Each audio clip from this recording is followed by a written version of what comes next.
conversations. The first and the third between two students, and the second between a student and a clerk. First, you have some time to look at questions 1 to 5.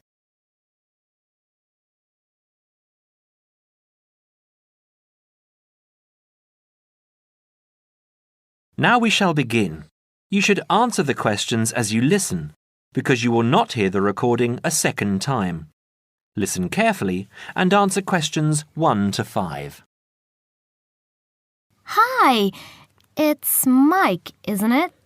Yes, and you're... Phoebe. Phoebe, right. Where are you headed? I'm looking for the main hall. So am I. Are you going there to register for next year? Yes, I was told to go to administrations and fill in an application form. That's what I'm about to do. I went to information and they told me it was at the end of this corridor. Then we have to turn left and immediately right. That should lead us to the exit, where opposite we should find the entrance to ground level main hall. It's a big old red building. From there we need to go to the first level and then follow the signs. Apparently it's the second office opposite the foyer. It would be pretty hard to miss. That sounds easy. It shouldn't be too hard to find. Well, since we're both heading in that direction, let's go together. Hopefully it won't take too long. I haven't had anything to eat and I'm starving. Me too. Well, how about I go to the canteen and get us something while you make your way to the main hall? I'm sure there's going to be quite a wait. There always is. I can meet you there. Sounds like a good plan. What do you want me to get you? How about a chicken and salad roll and a drink? Okay. What if they don't have a chicken and salad roll? Anything similar like ham and salad or just plain salad and cheese. Oh, and don't forget the drink. I feel so dehydrated. No problem. What type of drink? I don't know. How about a Coke? No, nothing like that. Something healthier. An orange juice? They're usually full of sugar unless you get it freshly squeezed. Water? Yes, that's perfect. Here, take £2. That should cover it. If it's more, I'll give it to you when you get back. I only have a 20, and you know that they get cranky if you give them large notes. Okay. See you in 5 minutes. Before you hear the rest of the conversation, you have some time to look at questions 6 to 10.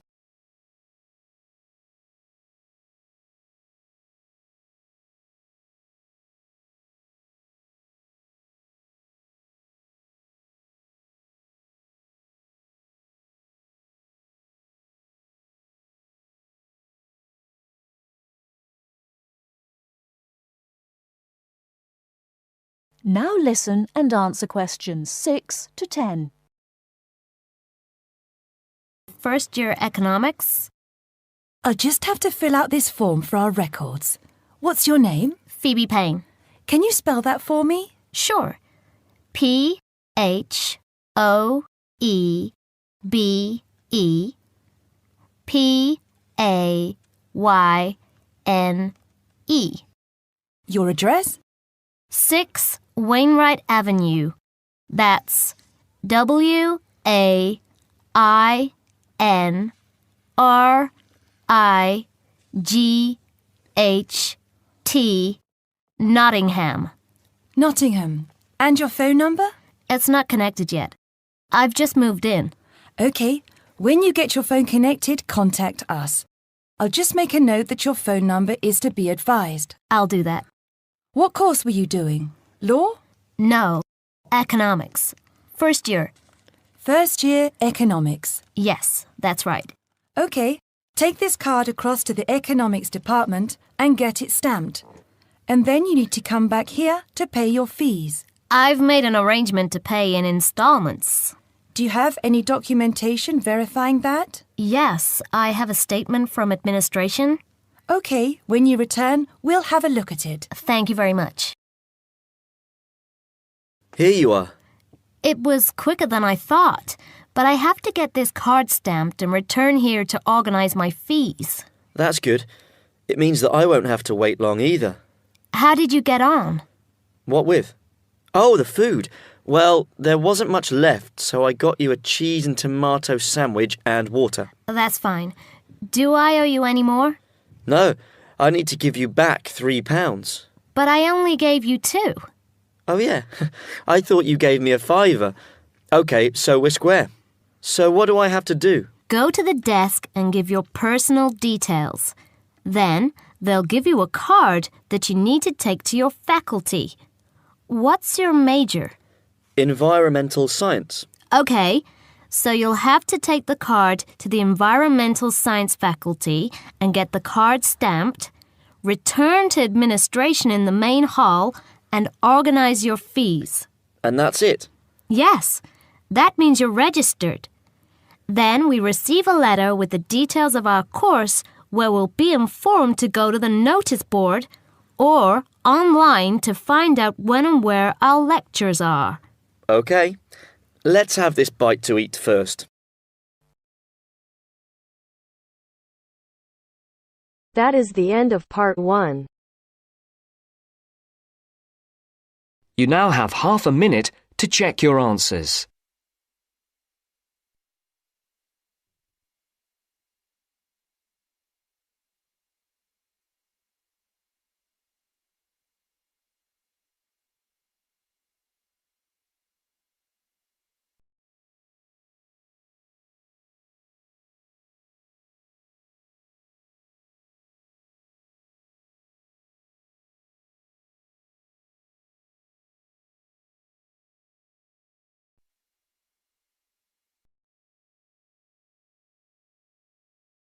Now turns to part 2. Part 2.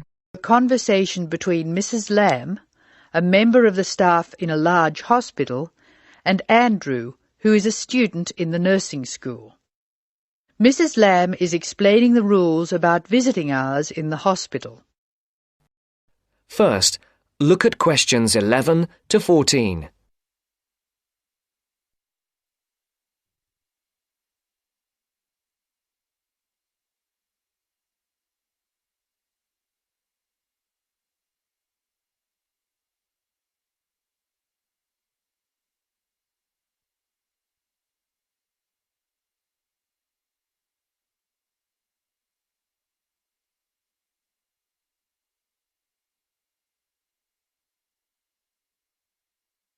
Listen carefully. Hello, Andrew. I believe you want to know about visiting hours. Yes, I do, Mrs. Lamb. I have to fill this form out, and I'd like to have some idea why the different parts of the hospital have different times for visiting. I see. Well, let's start with an obvious one. Intensive care.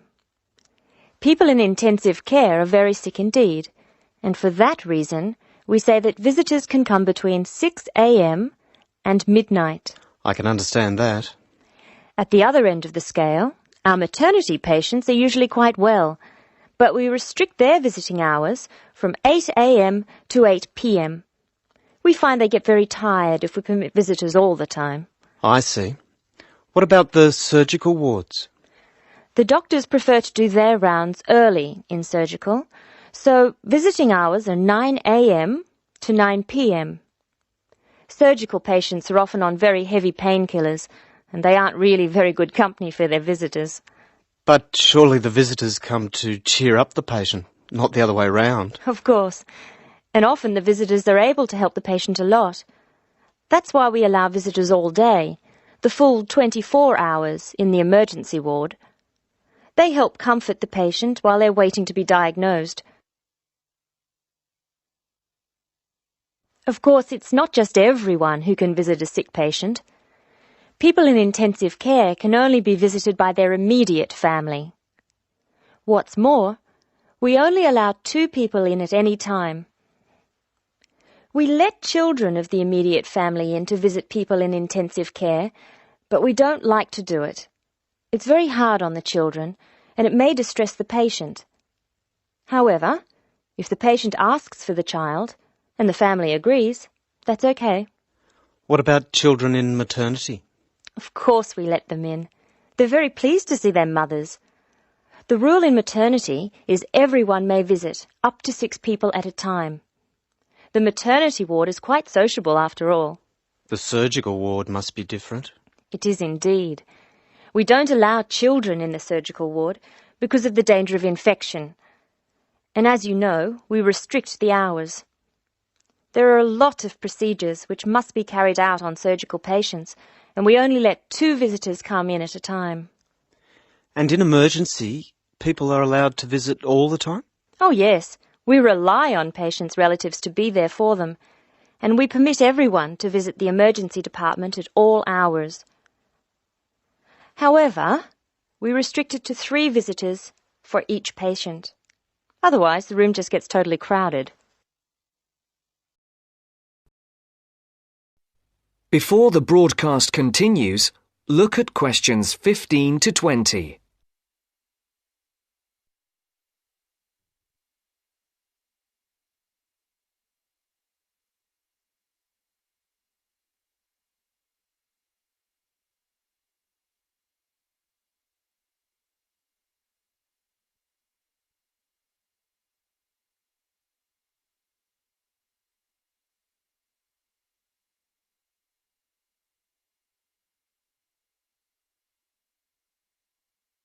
You will now listen to the second part of the talk.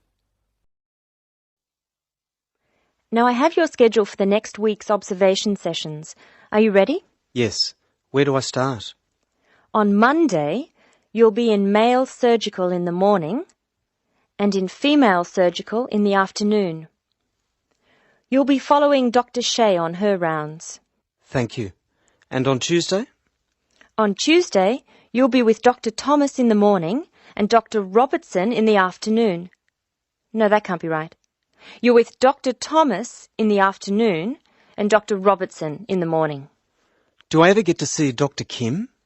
Yes, you'll be with Dr. Kim on Thursday and Friday. She'll take you through the children's ward and through our new teenage ward for 12 to 15-year-olds. Great. I've read a lot about that new ward. Will I see the schoolroom? Maybe another time. And what will I do on Wednesday? On Wednesday, you'll join the other students for lectures. You'll be in the Redmore lecture room between 8 and 10 a.m. and later between 2 and 3 p.m. Thank you. Do you know how big my class is? The intake this term is 200 first-year students. I'm pleased to say about 1/3 are men, which is good. Nursing used to be an almost entirely female occupation. I know. My father trained as a nurse, and he was considered very unusual. Is he still working as a nurse? Yes, he's working in a hospital in the country. I guess I just wanted to follow his example. That is the end of part 2. You now have half a minute to check your answers.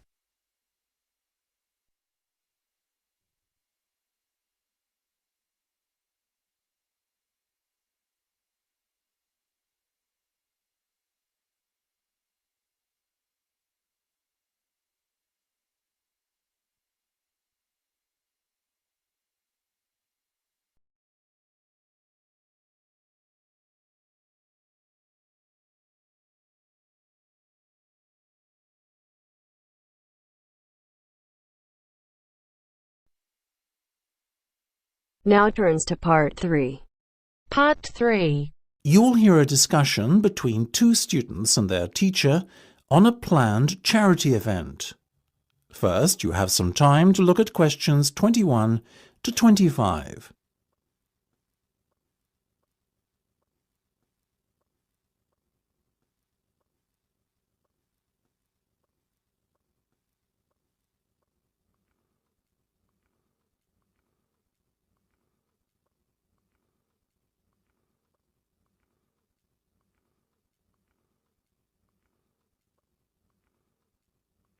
Now listen carefully and answer questions 21 to 25.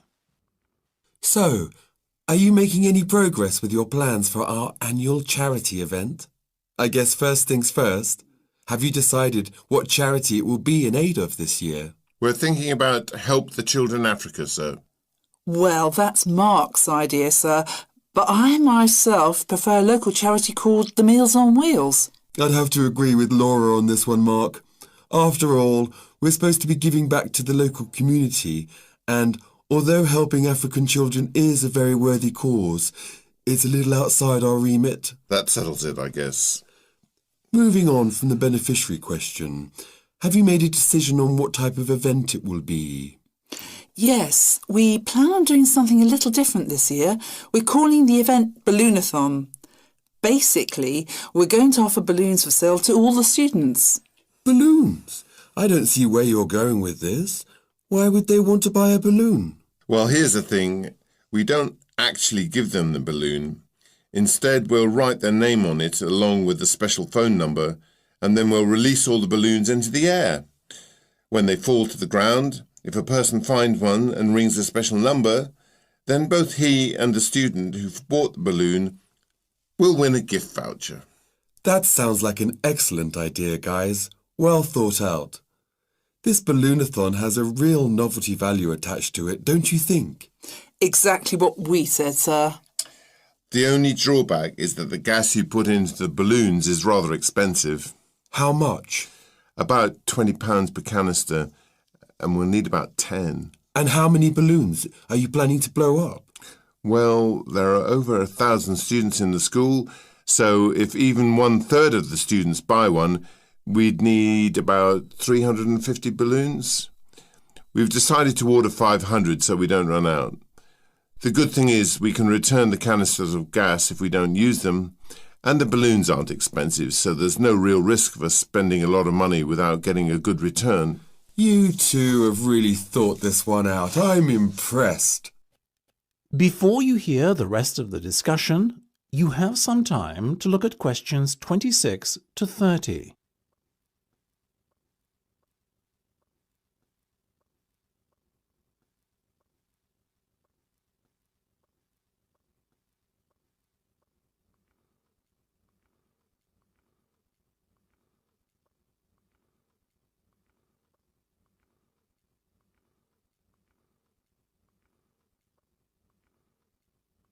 Now listen and answer questions 26 to 30. Thank you, sir.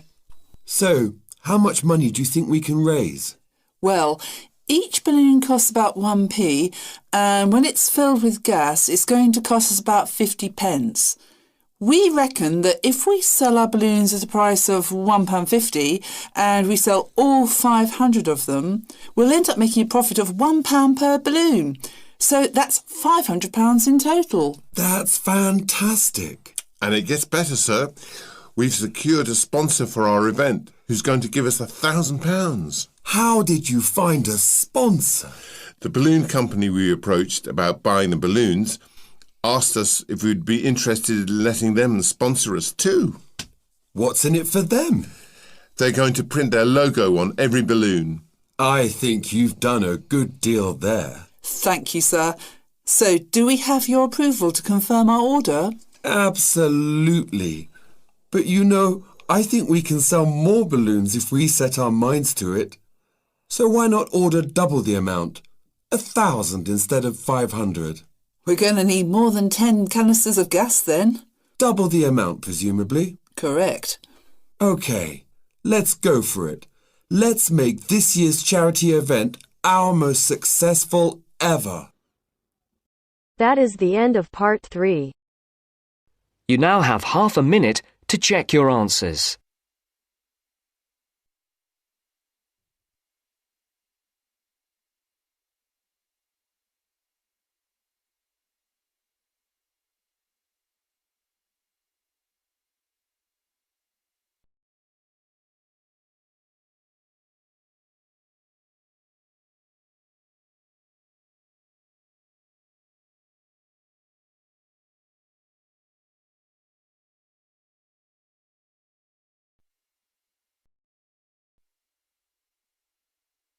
Now turns to part 4.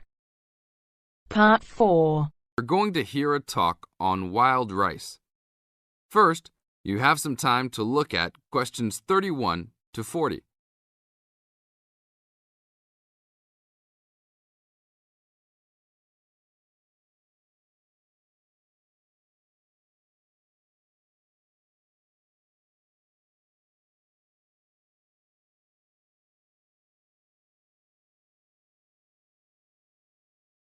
Now listen to the tape and answer the questions.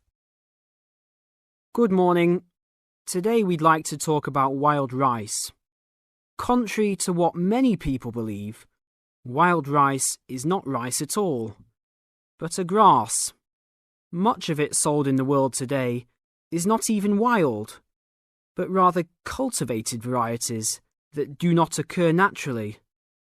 Wild rice is really an annual aquatic seed found mostly in the upper freshwater lakes of Canada, Michigan, Wisconsin, and Minnesota in North America. Indians gathered wild rice before any explorers set foot on the North American continent. Early explorers were greatly impressed with the strength and hardiness of the woodland Indians and attributed their vitality to their ample servings of wild rice. Wild rice can grow in water as shallow as 3 or 4 feet along marshes and muddy waters. A tall plant, it grows to a height of 8 to 10 feet, with a long flower cluster that reminds one of a narrow broom. The grains in their husks on the tall stalk look somewhat like oats. Truly wild rice is a challenging crop to grow. Even today, it's very susceptible to failure due to weather conditions.